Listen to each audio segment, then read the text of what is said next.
Hey guys, Fire here, bringing you another First Impressions video. This time we're checking out Timberman Big Adventure.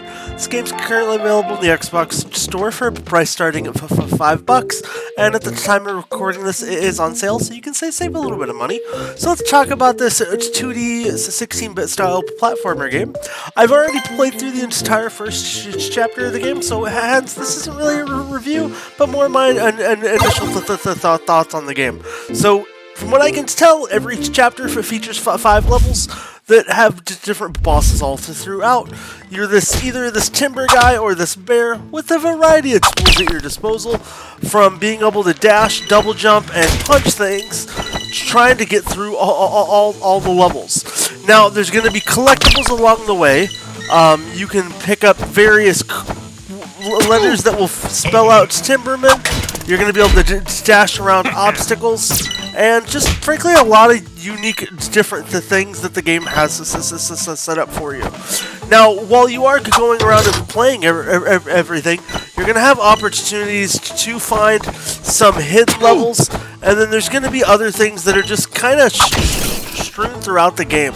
As you progress further in the game, there's going to be more enemies that, you know, do a little more. You can see coming into this act, I've got enemies that have guns that I didn't really have them shooting at me, as well as you're going to get times where you hit these little, like, boss sequences while you're playing, and kind of just a lot of other stuff in between.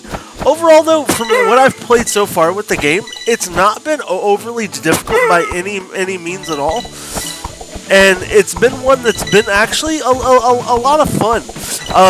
I have enjoyed trying to go through the various stages and get all the different objects that I can collect and just interact with the different enemies. Now, the first boss wasn't one that was really difficult to fight against, so I'm not going to say that there's anything like super exciting there, but I'm hopeful that later levels in the game we'll see different bosses get just a little more challenging.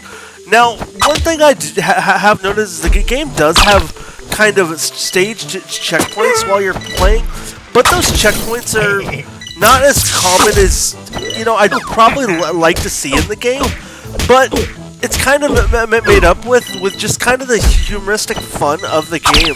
Like, you're gonna do quite a bit of different things while you're playing, and really the levels have a good variety and content that I've seen so far, and it really in kind of like a good way.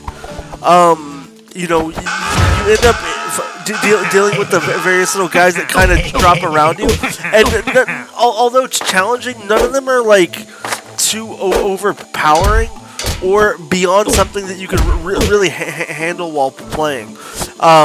You know, as you can see here, sometimes it's just as easy as kind of getting into like a perfect situation, and then just kind of going from there. So I can hit these guys with like my ranged attack, or I can attack them full on.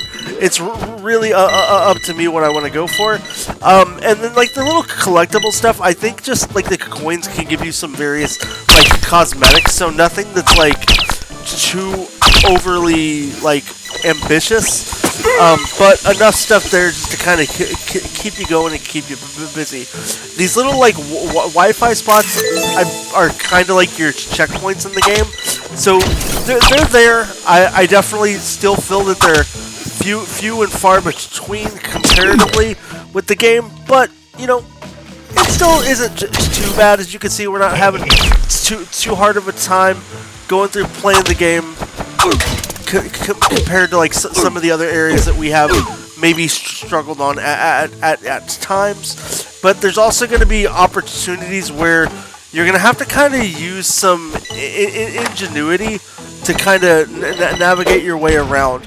I also really like these like tree chopping opportunities that the game has, and then there's also going to be sequences where you can do like these little mini games, which is kind of a throwback, as you can see here, to a prior game in this genre that was released a while back.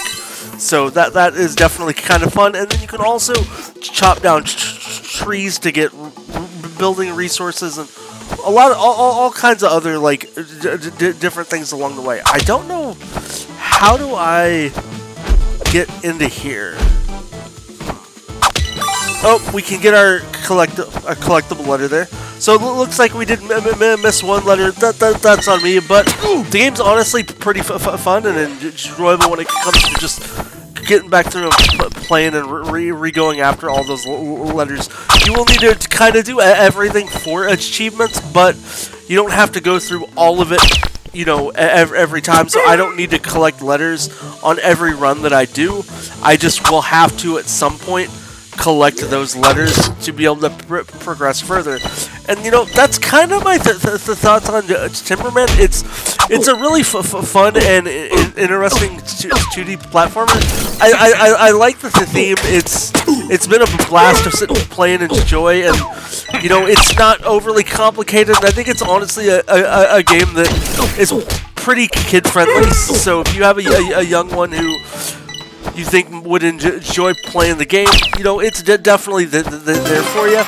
But that's kind of my thoughts and impressions on Timberman. If you did enjoy the video, please let me know what you think down below in the comments. Don't forget to hit that thumbs up button. And if you need something else to watch, consider checking out one of the other videos on your screen now. Until then, I'll see you next time.